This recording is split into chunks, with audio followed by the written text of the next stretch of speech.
Astrology इतना vast area है कि हम आज तक सीख रहे हैं जी। तो जब हमने इनिशियली स्टार्ट करी और देखा कि ये प्लैनेट्स हैं, फिर जब लोगों का हॉरोस्कोप देखना स्टार्ट किया, उनकी प्लैनेटरी पोजीशन स्टार्ट करी, क्योंकि कोई भी चीज़ जब हम पढ़ते हैं और फिर जब हम उसे प्रैक्टिकली इम्प्लीमेंट करते हैं तो उसमें कई चीज़ें हमें और सीखने को मिली। बिल्कुल। तो वो ज्योतिष के बारे में सिर्फ एक ही चीज़ सीखी कि वो एक गाइडेंस है जिससे हमें इंसान को ये बताना है कि उनको लाइफ में कैसे और किस तरीके से चलना है। जी। ठीक है, हम जब मैंने सीखा तो वो ही था कि ज्योतिष इज अ गाइडेंस ओनली, कि आपको किस तरीके से अपनी लाइफ को आगे चलाना है विद पॉजिटिव थॉट्स। और ज्योतिष सिर्फ 2 ही चीज़ों पे बेस्ड मैंने सीखा है कि या तो आप प्रॉब्लम के इम्पैक्ट को कम कर सकते हो, ओके, या आप अपनी एनर्जीज को इतना बढ़ा के उस प्रॉब्लम का सॉल्यूशन अपने एफर्ट से कम कर सकते हो। बेसिकली कर्मों से कर सकते हो okay. कोई भी चीज़। पर उसके बाद 18 साल से मैं इस लाइन में हूँ और बहुत सारे एक्सपीरियंसेस रहे, बहुत सारे लोगों की अप्स एंड डाउन देखे, और लोगों की कहते हैं ना कि प्रैक्टिकल लाइफ में कब कौन से प्लैनेट ने उनको क्या दिया और क्या लिया, उस पे जो नॉलेज आती है वो थ्योरेटिकली नॉलेज से, जो थ्योरी में लिखा है उससे आजकल के टाइम में खासकर बहुत डिफर है। ओके। तो इन 18 साल में हजारों लाखों क्लाइंट्स के हॉरोस्कोप देखने के बाद, खूब सारी ट्रेनिंग्स देने के बाद, हर रोज आज भी कुछ नया सीख रहे हैं। जी। तो नीलिमा जी, मुझे एक बात ये बताओ कि एक तो एस्ट्रोलॉजिस्ट इतना डराते क्यों हैं? बस मेरा भी सवाल एक्चुअली आज इस पॉडकास्ट के माध्यम से यही है कि एस्ट्रोलॉजर आखिर डरा क्यों रहे हैं। हाँ, पहली बात तो देखिए, ये बिजनेस एज अ बिजनेस अगर है भी ना तो इसमें कोई बुराई नहीं है, जो मैं सोचती हूँ, क्योंकि ये शुरू से बिजनेस ही रहा है। मतलब कमर्शियलाइज तो बहुत साल पहले ही कर दिया गया था। पहले होता था राजा का एक आचार्य होता था, ऋषि मुनि होते थे, सैलरी पे रखा जाता था। हाँ, उसको भी सैलरी पे रखा, और उसकी कितनी मान्यता होती थी, उसने जो कह दिया वो कह दिया। राजा के वर्ड से भी ऊपर उसका माना जाता था कि इसने कह दिया तो अब ये होगा। हाँ, और उसमें क्या है कि वो जिन कारणों से रखा गया था जी, कि भाई राजा को ये काम तब करना चाहिए, ये मौसम ऐसा है, इस टाइम युद्ध पे मत जाओ, ये इन सब चीजों के लिए मेजरली रखा गया था। पर उसके बाद धीरे धीरे जब आम जनता को ये चीज पता लगी तो ये साइंस के रूप में आगे आई।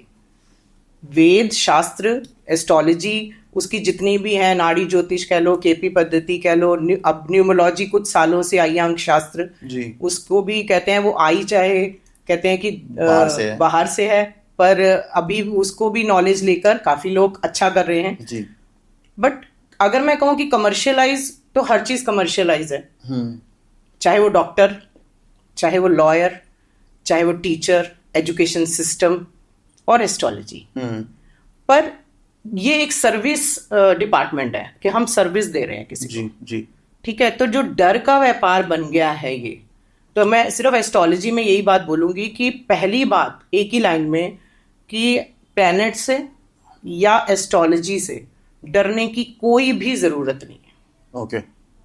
कोई भी प्लैनेट जो शायद पहले लिखा गया है कि राहु ऐसा करेगा, शनि ऐसा करेगा, केतु ये कर देगा, आजकल वही प्लैनेट्स हर किसी को चाहिए। जी, ठीक है, पहले भी चाहिए होते थे, बट डिपेंड करता है आपके थॉट प्रोसेस पे, आपके वर्क रिलेटेड चीज़ों से, और आपकी लाइफ में आप अपने एफर्ट्स कैसे करते हो उस पे। ओके। तो जैसे कि अब डॉक्टर का प्रोफेशन है या कह लो टीचिंग का प्रोफेशन है, ठीक है, तो ये प्रोफेशन कमर्शियलाइज के साथ साथ मेरे हिसाब से एक सोसाइटी में और एक सोशल, अगर हम इस चीज को बहुत वास्ट एरिया में इतनी नॉलेज होने के बाद लेकर आ रहे हैं कमर्शियलाइज, पर एक मॉरल रिस्पॉन्सिबिलिटी जैसे एक डॉक्टर की है। हाँ, कि आपका मोटिव क्या है, कि सबसे पहले उस पेशेंट के दुख को, उसकी तकलीफ को किस तरह कम किया जा सके। एटलीस्ट डॉक्टर ऐसा नहीं होता कि हम गए जुकाम लेने के लिए, उसने कैंसर का बता के हमारी वो कर दिया कि भाई आपको तो कैंसर है, ये दवाई खाओ, आप ज्यादा महंगी वाली है। राइट, सेम चीज एस्ट्रोलॉजर के साथ है। कोई भी एस्ट्रोलॉजर्स के पास, मेरे ख्याल से मेरे पास आजकल 18 साल के करियर में शायद 2 से 5% लोग आए होंगे, सिर्फ इसलिए कि prevention is better than cure, कि हाँ जी पहले से एस्ट्रोलॉजी की नॉलेज ले लें ताकि आगे ये गाइडेंस हमें काम आए। वो भी जो कभी शुरू से इन्वॉल्व रहे इन चीजों में या उनके पेरेंट्स रहे जी। 95% एस्ट्रोलॉजर या डॉक्टर के पास कब जाते हैं लोग? परेशानी में, या जब बीमारी होगी तो डॉक्टर के पास हेल्थ जाएंगे। Issue, relationship issues, career issues, job issues, mental stress, depression, या पेरेंट्स की बात नहीं मान रहे, फाइनेंशियल स्ट्रेस चल रहा है। अब मनी आजकल कहते नहीं है कि जैसे सुविधाएं बढ़ गई हैं, फैसिलिटीज बढ़ गई हैं, बड़ी गाड़ी भी चाहिए, बड़ा मकान भी चाहिए, काम भी हमारा टॉप पे होना चाहिए, बिजनेस है, कंपटीशन इतना ज्यादा है, तो इन सब चीजों से परेशान होने के बाद ही आप एस्ट्रोलॉजर के पास जाते हो जी।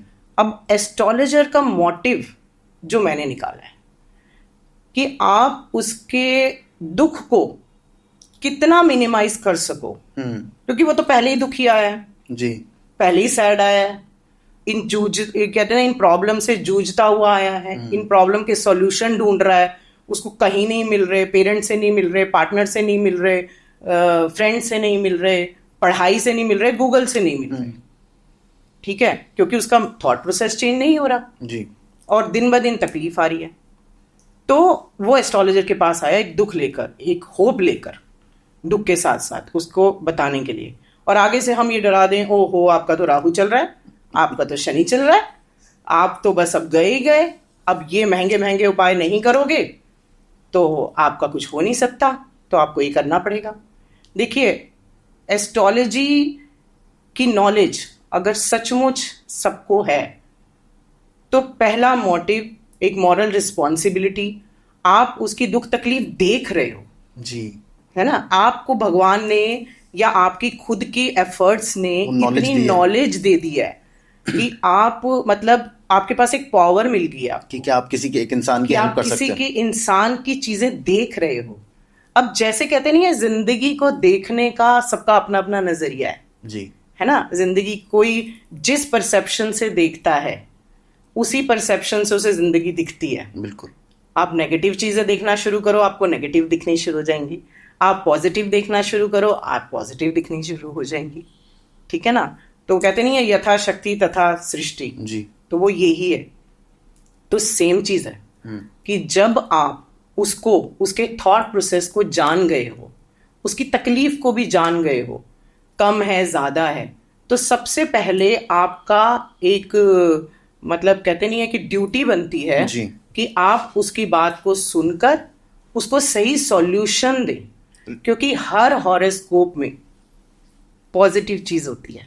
अच्छा, किसी का हॉरोस्कोप परफेक्ट नहीं है, 100% नहीं है कि उसको कभी कोई दिक्कत ही नहीं आनी है जी, और किसी का हॉरोस्कोप इतना वर्स्ट नहीं है जिसमें सॉल्यूशन नहीं उसी है, कोई होप ही नहीं है, जिसमें सॉल्यूशन नहीं है। जी। तो एस्ट्रोलॉजर जैसे डॉक्टर है, कोई भी चीज को डायग्नोस करना, कहते नहीं किसी किसी डॉक्टर में शफा है जी, हाँ, उसके पास कोई जाता है वो ठीक हो उसकी जाता दवाई है जल्दी लग जाती है ना। क्योंकि देखो आजकल का क्लाइंट भी जो है ना वो बहुत नॉलेज वाला है, पढ़ के जाता है। वो आधे ज्योतिष तो खुद ही होते हैं, ज्योतिष भी कह लो, या अगर आप बोलो डॉक्टर ने अगर कोई आपको आजकल मेडिकल लैंग्वेज में कुछ बता दिया ना तो वो पहले गूगल करेगा कि इसका क्या मतलब है। बिल्कुल। तो सेम है, तो एस्ट्रोलॉजर्स को भी ये जानना पड़ेगा कि आपका क्लाइंट बहुत समझदार है